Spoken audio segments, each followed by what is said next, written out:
God. Took this Lions job with a vision. That vision has ignited the Lions fan base in a way not seen perhaps ever. This is a sleeping giant. This is a sports town, and we feel the love. Remember who the you are! NFC North champions, everybody. Vision, winners, back-to-back seasons. Your team main ours, the prize is worldwide now. Riding to your town, win, then ride out. The crew here to break it down for y'all, to demonstrate how we ain't playing around with y'all. The humble host with punchlines to give you a black eye. We brought a GM and OC, even a stat guy. Other teams drink the Kool-Aid, roll over and quit. I drank Campbell's soup and woke up all Gritt. Cut the music. It's Gritt. We're not even playing that trash. We shouldn't have even played it. This is the All Gritt podcast. Your humble host. We're not happy. I'm with the whole crew today, minus one. Adrian, OC, how you doing? We're here, man. It's gonna be okay. It's gonna be okay. I'm not panicking. Well, that's a whole lot different than the text chains that we were going out yesterday. But anyway, with us we got Plax, the GM. Welcome in. What's going on, y'all? Let's go, Plax. Welcome back, bro. And last but not least, we got Ivan, the bench warmer, the intern, the water Hello. boy. How you doing? Good. Doing pretty all right. So let's just walk everybody through it. This is the Monday after the Lions opening 2025 season. We traveled over to Lambeau, played at a 4:30 time, and actually, I don't know if the offensive line actually traveled with the team or if they took a bus and they got there late. But we'll talk a little bit about the offensive line to kick us off. So Lions lose 13-20. Shoot, I don't even know. A lot. Doesn't matter. It doesn't matter. To 100. Yeah. Yeah. Burn the tape. And a lot of it came back to the offensive line, offensive coordinator, defensive coordinator. Where do we start? Let's start with the offensive line. Plax, where did we go wrong? Letting Ragnow go, I guess. Not getting a good enough doctor for Ragnow. I'll say. I know. Yeah. Apparently. Needed Mr. Miyagi or somebody to put the Huh? put the magic hands on him or something. But yeah, I mean, I think it started out halfway decent. We were moving the ball, but like as the game went on, it was so glaring how soft the middle of the O line was. Like the last couple of years, like that run up the middle off guard was like such a bread and butter for us, and it just was not there, and that just really changed the game. I mean, they did okay. I mean, Green Bay, they got a really good defensive line. You gotta give them credit, but like just by not having the time, like how many check downs did Goff have to throw? Like we didn't have any of those deep crossers that usually break the game open with J-Mo or St. Brown, and it just kind of I think they tried to adjust, they just couldn't, and it kind of just became more and more evident throughout the game. I mean, Goff was 31 for 39. I mean, that's pretty sneaking good, but all his passes were 5 yards. I think they accidentally brought Michigan's playbook with them to Lambeau.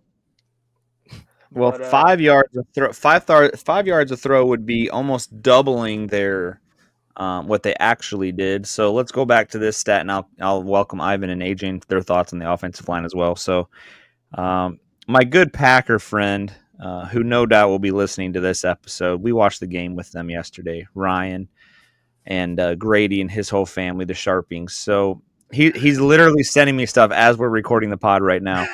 So he just wanted me to know that, through the air, Jared Goff checked it down to Gibbs repeatedly.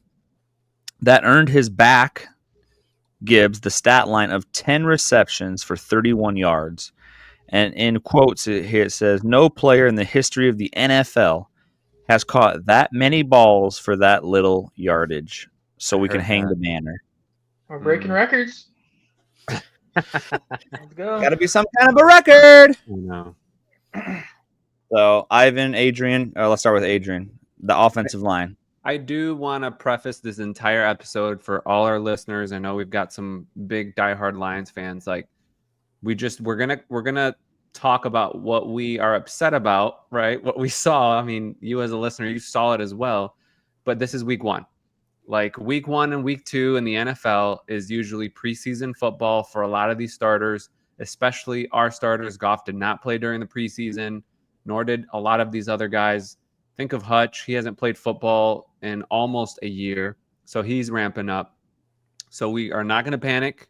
It's week one, but there's some obvious glaring issues that aren't excused from week one, which what we're pointing out is the offensive line. So there was a stat that Tony Romo said that the Lions during this game ran the ball 22 times. And out of those 22 times, 16 times, Montgomery or Gibbs were touched before they reached the line of scrimmage. So think about that. The Packers were getting through our offensive line 16 out of the 22 times before our guy even can get to the line of scrimmage. The first image in my head is Montgomery on that goal line where we almost got a safety. It was just like before he even gets the ball, I think it was Ratledge missed his blocking assignment, and that Packer defensive tackle has just got an open run at the backfield, like almost a safety there. So there's some obvious glaring communication issues happening on the line interior, the interior line happening that is gonna need a lot of work. That's my take. Ivan, what say you? Offensive line, just to start us off. Well, both guys really explained everything. Just tons of misassignments. Really, that's what it really was. And I felt like they didn't want to play, or they just didn't show up. They just weren't, they weren't hungry enough. So they were getting beat even by Parsons, who wasn't even conditioned and supposedly sick. So yeah, that was all a lie. That's a good point. Just like Grady. Grady called it, right? Grady did call it. Where's Grady at? Shout out to Grady. It was a smoke screen. Grady. Yeah, we'll do a little one of these for Grady. He basically said that's just to calm everybody down and get the heat off of Dallas because, basically they said, oh, well, he's sitting down. He can't practice right now because his back and blah, blah, blah. And he comes out there. And, dude, if he would have had time to condition and he would have been out there, because I think he was only out there 43 or 45% of the snaps, defensive snaps. But, yeah, if he had any type of. And he played pretty well, in my opinion, for the most part. He had a few. He's just an Energizer bunny, dude. Right. Mm-hmm. Yeah. Crowd was going crazy every time he stepped on the field. And you expect that from Hutch. I mean, we'll talk about that later, our defensive line, but it's just like, man, he would, you paid for him, you got him. So, yeah. All right, let's switch the topic a little bit over to the coordinators. Where do you want to start with that one? You want to start defensive coordinator? Let's start defensive coordinator. So Calvin Shepard. Start with Calvin. What do you think, Plax? What's your first take of his first NFL game? I mean, I don't think it was horrible. I guess I don't really know what I expected. I mean, Green Bay came out hot, and I think he had tried to adjust pretty well. But I just think Jordan Love was getting the ball out of his hand so quick, and also zero pressure for the most part. But man, they were cooking us on. I was kind of surprised how much success they had over the middle. Safeties not being there. Like, I don't know if I heard Kirby's name one time the whole game. I didn't. I mean, I think it'll continue to get better. I mean, I think they had a solid game plan. It just, I think Green Bay had all the energy. It didn't really seem like we had much of an edge to us aside from like the first 5 minutes when we were like ripping people's helmets off and stuff. Mm-hmm. But I mean, I wasn't too mad. I wasn't too mad at it. I didn't expect it to just be, Shout you out know, Branch. right, lights out performance. I think he'll do just fine. I can't really. Yeah. I'm not going to put all the blame on him.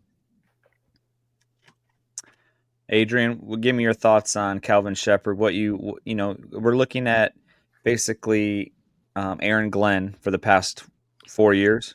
Yeah. What did you see comparable? What did you see completely opposite? Comparable, there was some all-out blitzes that were obvious. Like, okay, like he's bringing the house. We know it as viewers, and the Packers know it on the field. And that's kind of Aaron Glenish. We knew that they were still going to try to do that. Unfortunately, we couldn't get home even when doing that. The weird thing that I did not like was why was Aiden Hutchinson, why was Marcus Davenport dropping down in coverage as Thank you. like a weird linebacker hybrid safety? I don't know what, just dropping back in coverage on third down, and then Brian Branch or another corner, and they were rushing the passer. Yeah, like the cute, exotic, weird looking looks. That's all they are. They're cute and exotic, and they were not working.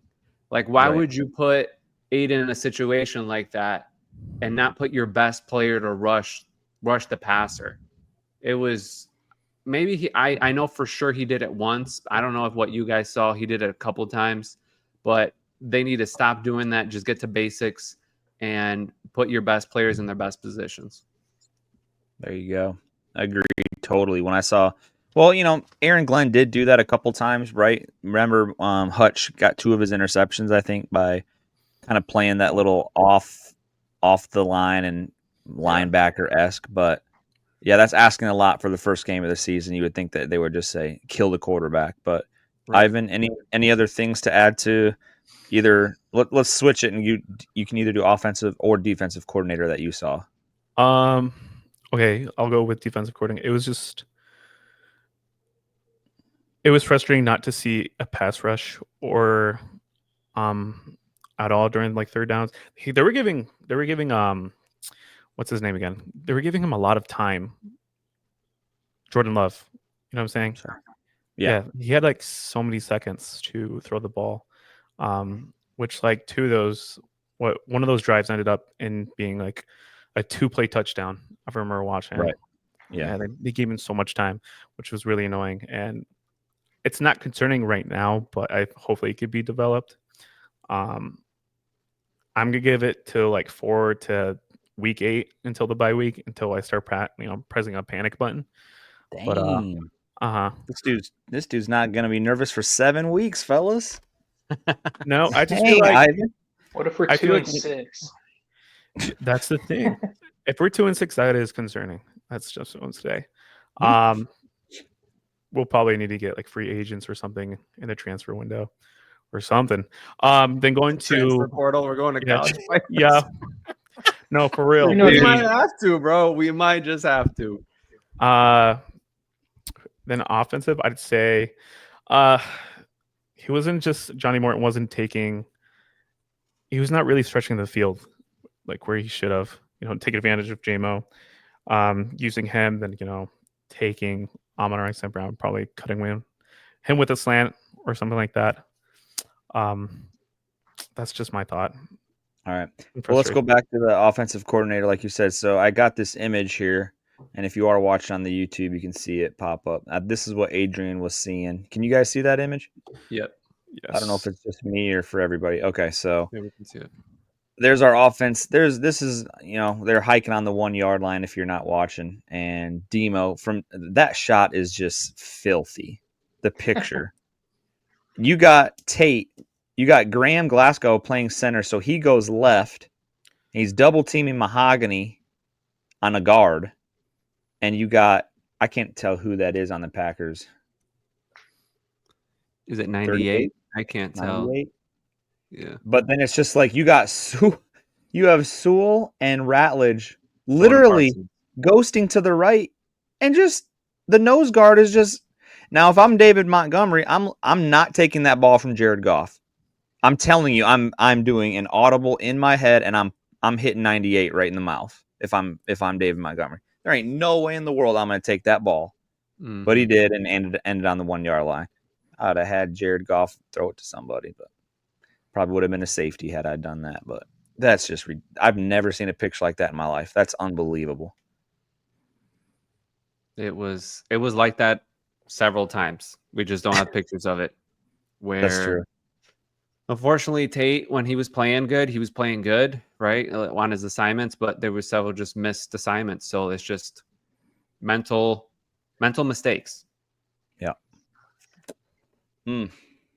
Crazy. So before we come back when we come back from our little sponsor here, why don't you run a little DD for us?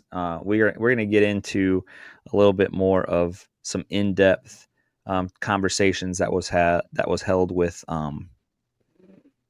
Alex Anzalone. Okay, we got some audio from Alex. I actually met up with him a little bit after the game and asked him a question about the coordinators. So we're going to get his reply coming right off this sponsor. Today's episode is sponsored by Dan Diamond Equipment, a used fork truck dealing company located in Hastings, Michigan. They sell and rent fork trucks and die handlers. With over 30 years of experience, don't hesitate to call Dan Diamond Equipment for all of your fork truck needs. Reach out to Dan at 269-948-3377. Again, the number for Dan Diamond Equipment, 269-948-3377. Okay, so we talked red alarms, we talked bad plays. Let's put we're not gonna just devote a whole episode of that. All right. This is one of those games, kind of like a couple years ago, where it's the Baltimore Ravens. What do they call that, Ivan? A game that you just need to what? Burn the tape. Burn the tape. Even the water boy knows that. All right, so we're burning the tape. Now, I talked to Alex Anzalone. Asked him, and you'll get a little clip of me asking him, but if it doesn't come through, I asked him, how do you, and actually, no, the second question was, a lot of people are talking about the coordinators after this week 1 loss. And listen to Alex Anzalone's thoughts to you as a fan. Go ahead and play it, Adrian. Appreciate it. There's going to be some conversations about, are these the right coordinators for the team now? What are your thoughts? After week 1?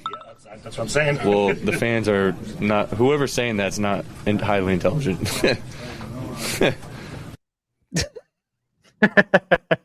First of all, I love the laugh. Yeah, fair enough. Can we hear that one more time?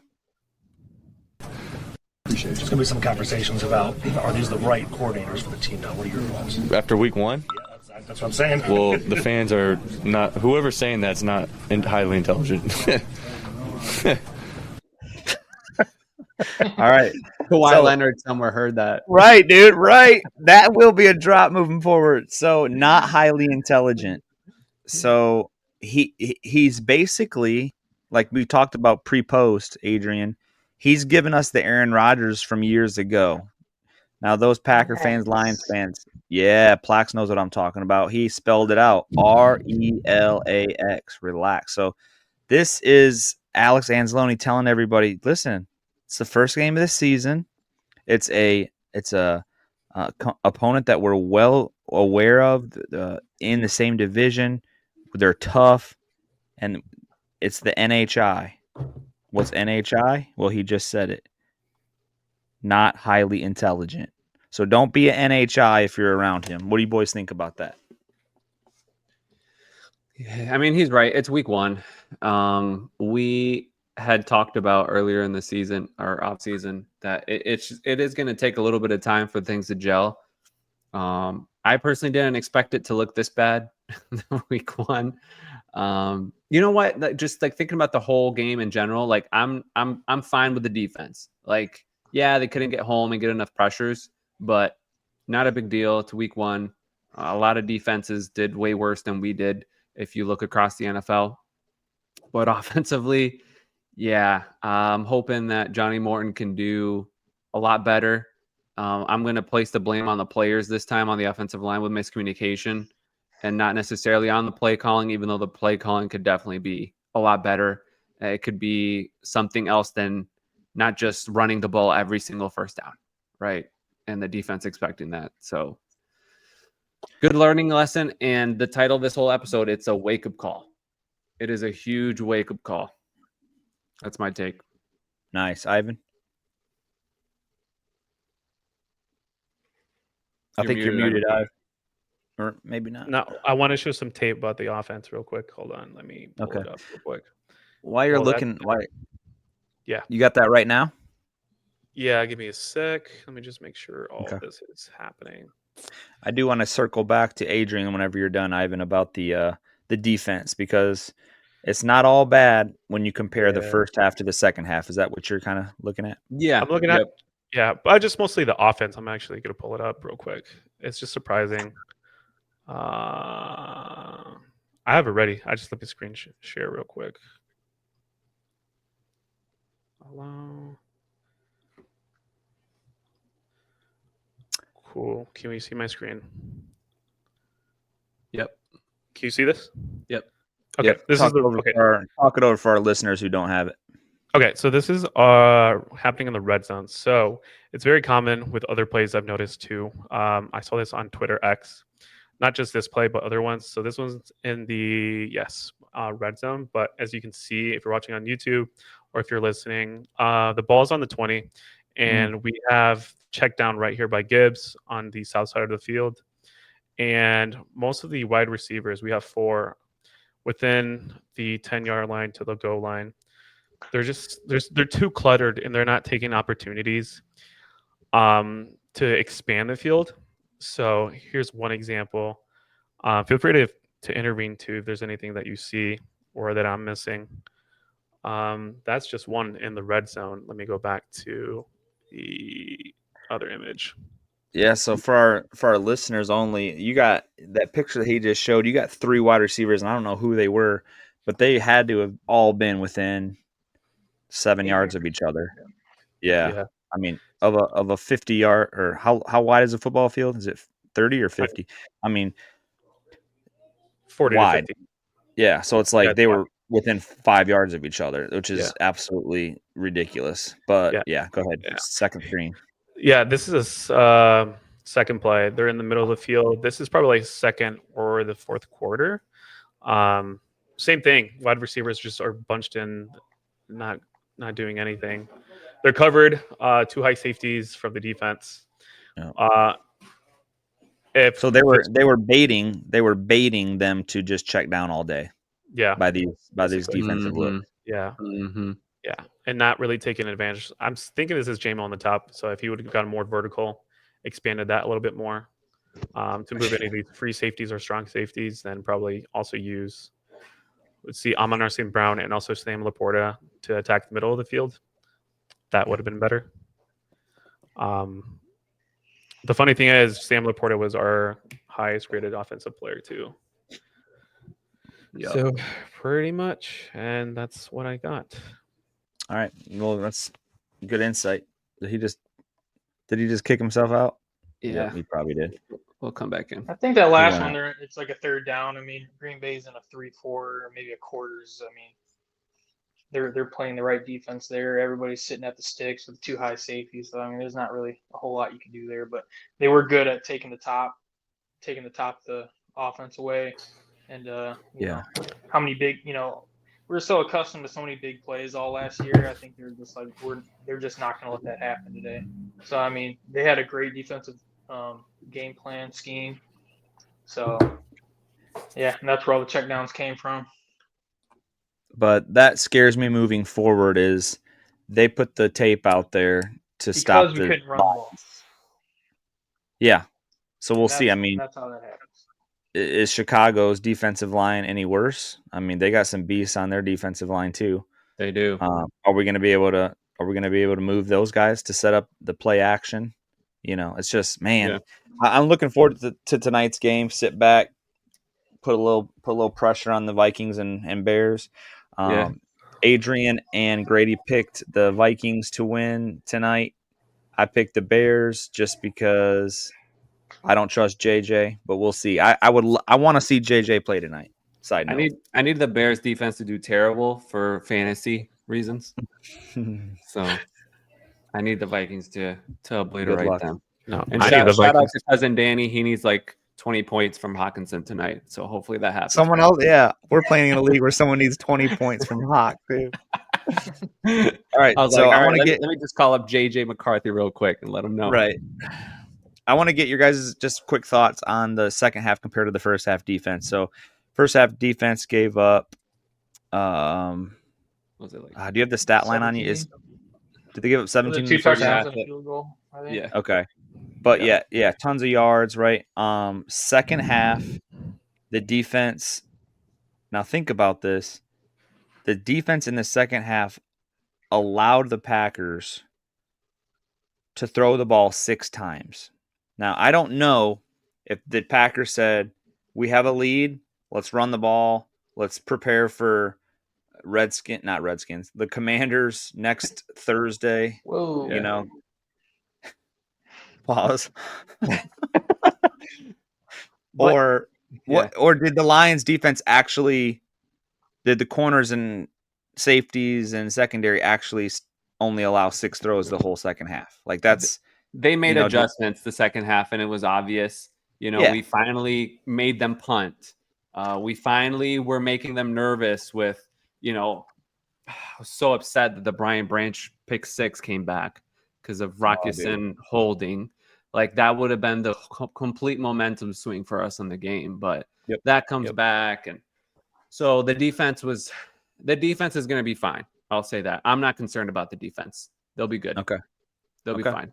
But So I am really concerned about the offense, man. Like I'm actually concerned to watch Sunday's game against Chicago. They're known for defense, and they got some good defensive line players. So I'm concerned to watch that and see what happens. But defensively, we're going to be fine. Thoughts? Yeah, I mean, it's easy to just jump on, just be a negative Nancy about the whole thing. In the first and second half, the rush defense was pretty great. I mean, Green Bay only had 78 yards total. They had a few they kind of inflict, the last 5 minutes of the game. They ended up kind of getting first downs, and it was hard to stop. But I mean, the rush defense played really well the whole game. Like you said, the second half we had multiple, turnover opportunity. Anzalone dropped the one, Brian Branch. Those were back to back, weren't they? Yeah. So that they did adjust. They did play a lot better in the second half. So I mean, and even with the offense, I mean, man, it was ugly to watch. We're been so accustomed to like 30, 40 points without even breaking a sweat. But I mean, we still have so many weapons everywhere. They're gonna have to clean up the offensive line and figure out the run game. I think we'll be good. We're gonna win some games. So, but it's tough. We gotta take one on the chin, be humble. We don't want to be like other fan bases that are just completely fanatical and jump cash in the whole season off week 1. Well, it was very disappointing to see the performance. I didn't see a lot of grit. Didn't seem like we had the edge to us. Correct. But I think I still feel pretty good, and they did improve in the second half, so we'll be straight. That's true.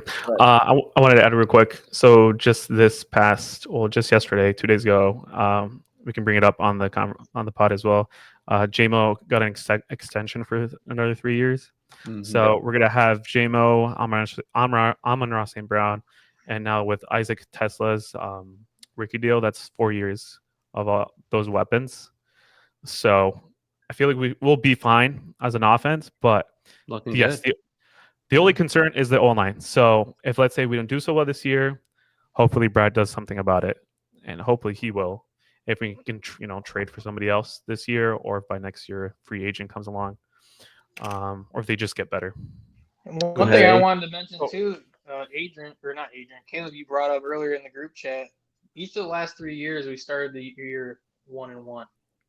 Yeah. You drop, usually it's week 2, but you drop one early, you get it fixed. So I mean, sucked to see that. There was so much hype going into the season. sucked to see a stinker game 1, but I Yeah. still feel pretty good that we got about as much talent as anybody in the league.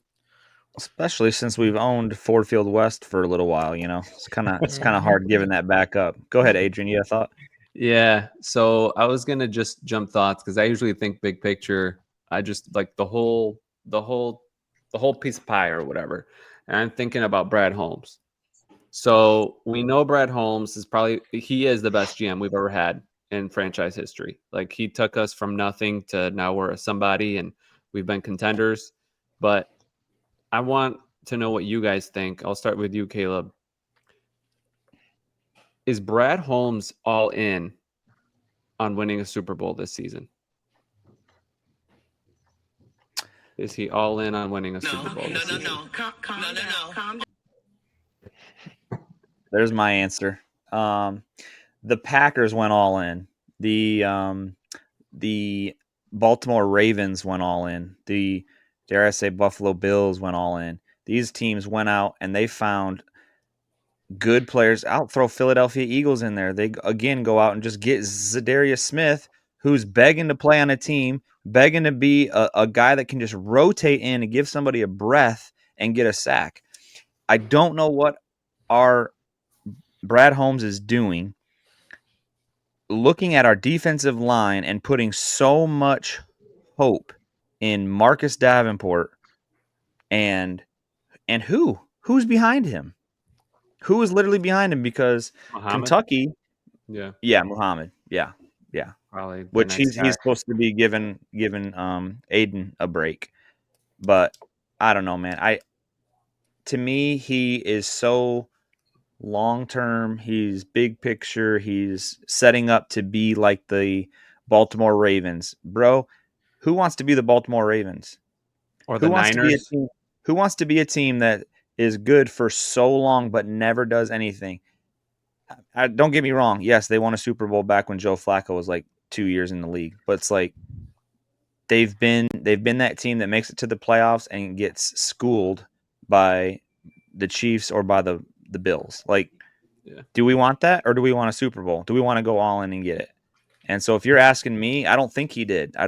This team does not look, especially the offensive line, does not look anywhere near as ready as they did last year.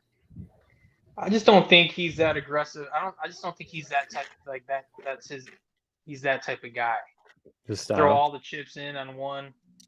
I mean, and I can appreciate it. I mean, he's got most of our core locked up for years to come. He wants to be successful consistently, long term, and I appreciate that. And I don't know if he looks at the team where last year our defense was about the same, and if we didn't have 20 guys get injured, we're probably winning the Super Bowl. So he might be coming into it thinking, let's roll with what we got.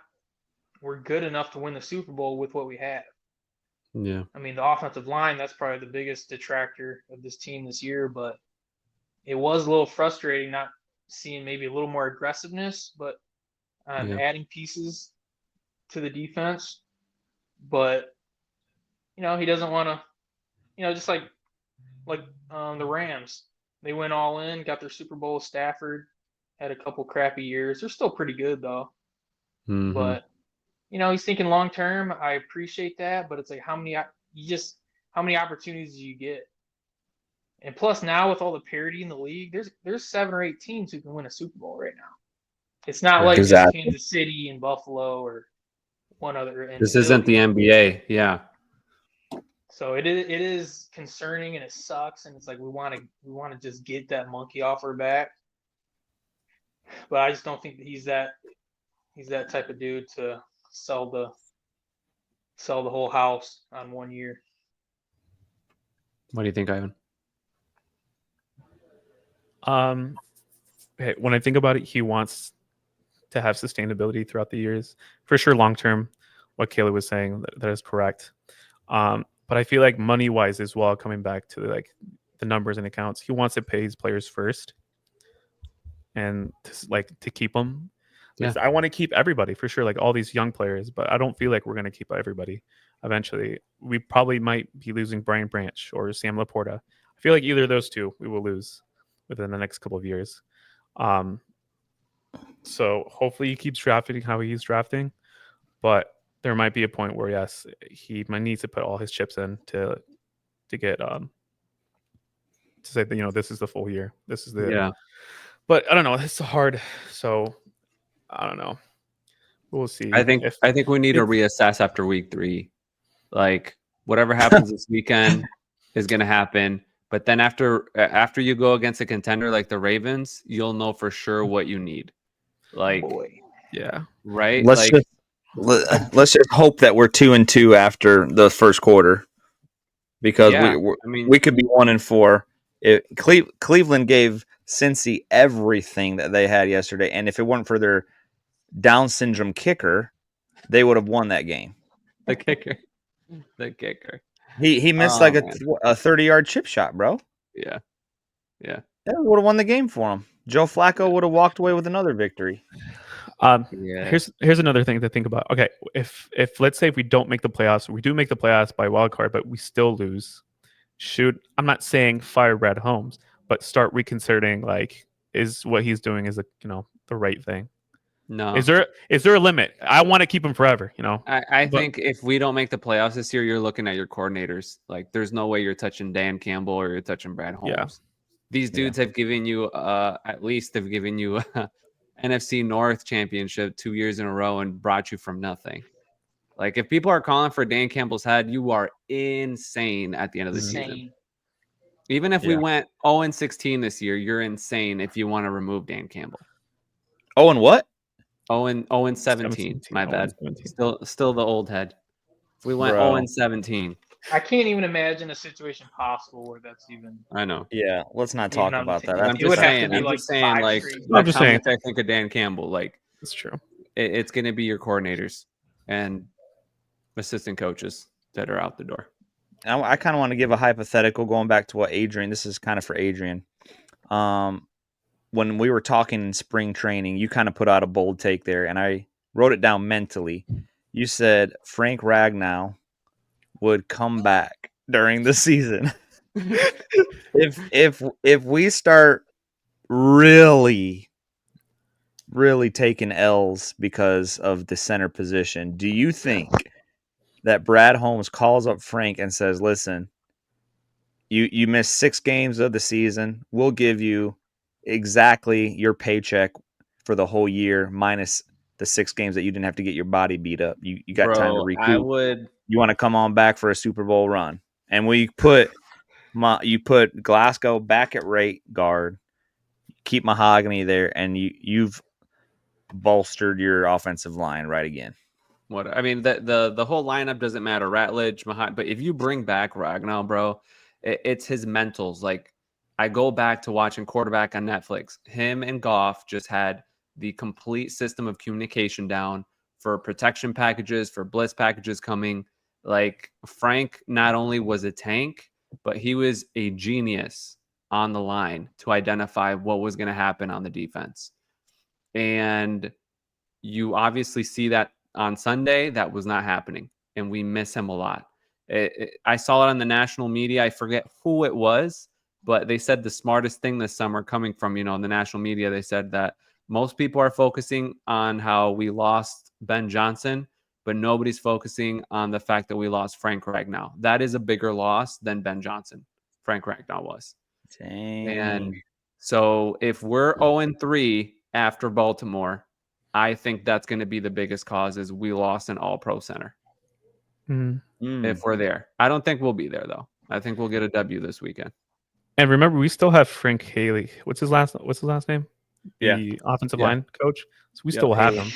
Haley, yeah. So there shouldn't be a Yeah, he needs to look at the tape. 0% chance Ragnar's coming back. Well, that's what I said. That's what I said, bro. That's what I said.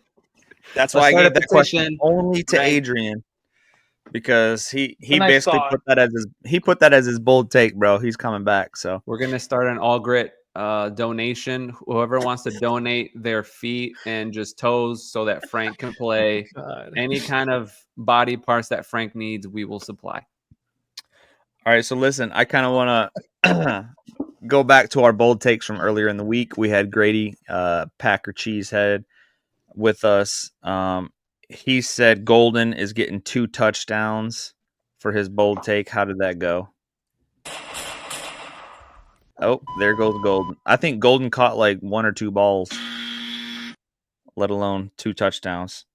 All right, so we're gonna save Adrian for last. I said Demo and Gibbs combined, they're getting 3 tutties.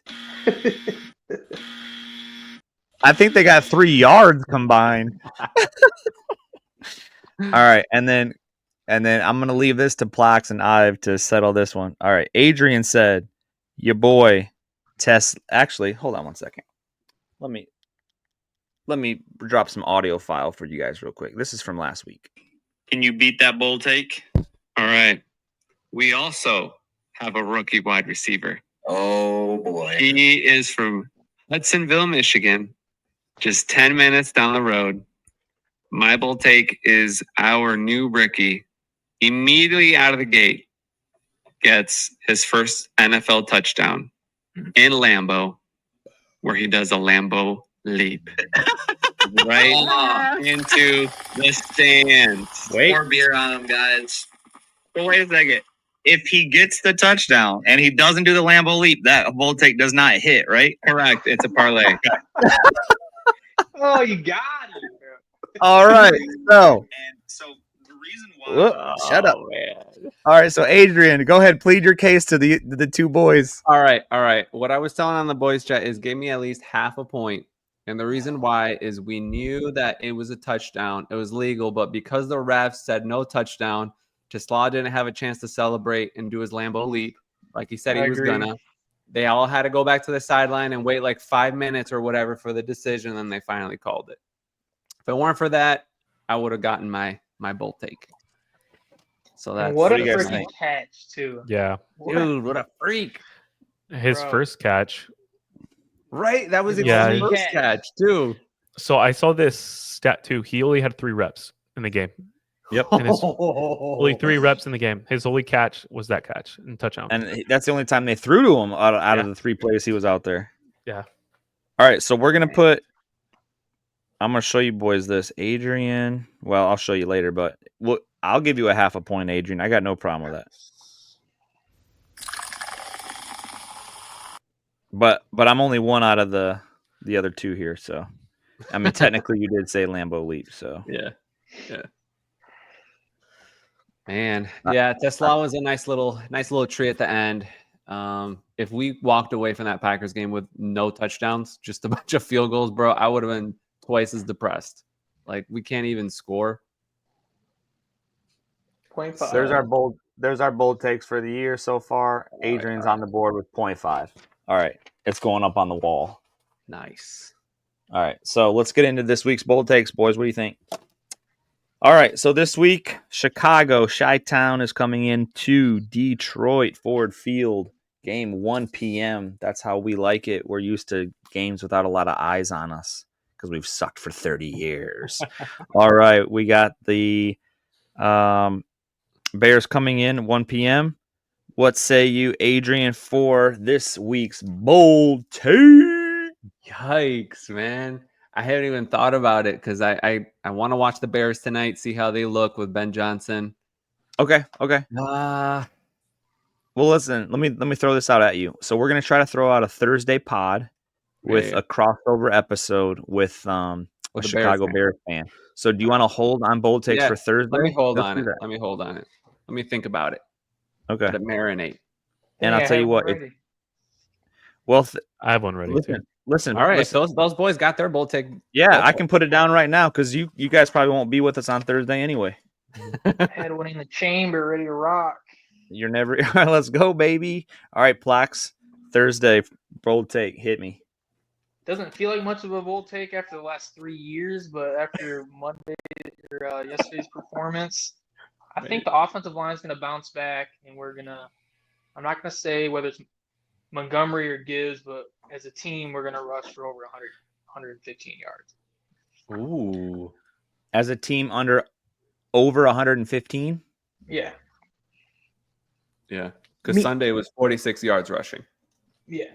Kind of a mild take, but might be a bit of a hot take this year.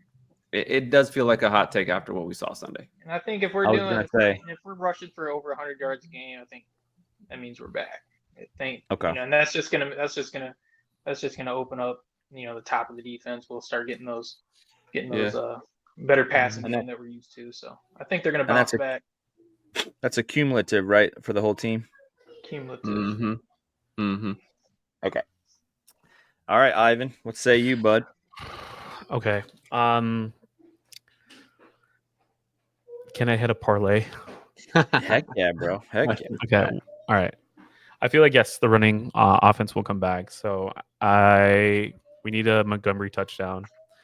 I feel like they'll get the ball near within the 10 red zone, 10-yard red zone, and I think you're gonna punch it in with Montgomery. So that's one of them. But also I just want a deep ball from for JMO. So you're wishing it. Yeah, I really want one. I think they can. And I think they can. What's a deep ball? Put a yardage on it. 40 yards. That's a good point. 40 plus, 50 plus. 40. All right, 40-yard touchdown. And then Monty, we'll just put Monty as a touchdown, JMO 40-yard touchdown. We got you, dude. That's bold. We'll do it. Yeah, I like the yardage added to that to make it more bold. Mm-hmm. All right, Plax, over 115 yards rushing. Normally not a bold take, but with last week, as was mentioned, we got to start somewhere. So me and Adrian will give you guys and our listeners our bold takes on Thursday, most likely, or we will put it out on socials and you'll find out what it is. Either way. Yep. What else you got, OC? Anything? Nah, man. I mean, we're all sad and everything on this podcast, but I'm happy football's back, dude. It was first football Sunday. Had Plax and Ivan over. Had some chicken pot pie. Had the family over. It was nice. It's nice to have football back and get some fantasy going. Lions better play better so it can be a good season. But I think we're all glad that football's back, baby. Well, I'll end by saying we watched the game with some Packers fans, like as you know. Tough. And we gave it to them guys last year. I mean, we swept them last year. We had videos of us holding flags and just in his face, and he was just sitting on the couch like swallowing his pride. So he was able to give a little bit back this year. And you know what? Some of the Lions fans lost a little respect for him. They walked outside and they went to play in cornhole with like 6 minutes left of the game, 8 minutes left of the game, whatever it was. And I was like, no, we got to sit here and we're going to let the Packer fan do his thing because we gave it to him all last year. So I let him do his thing. Oh, respect to see it through, my boy. Yeah. That's right. We'll see him in Thanksgiving. I told him, you ain't going to do that again. He said, yes, we will. We're going to come in Detroit and do it again. I said, we'll see. So on that note,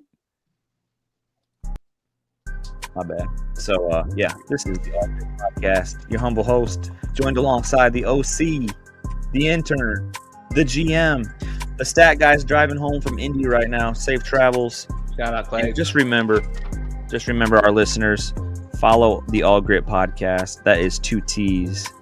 All Gritt Podcast on iHeart, Apple Podcasts, Amazon, Spotify. Find us on your socials on Instagram, Twitter, TikTok, Facebook, MySpace, Microsoft Teams. Them all. Yeah, we got them all. We'll see you Thursday. We out.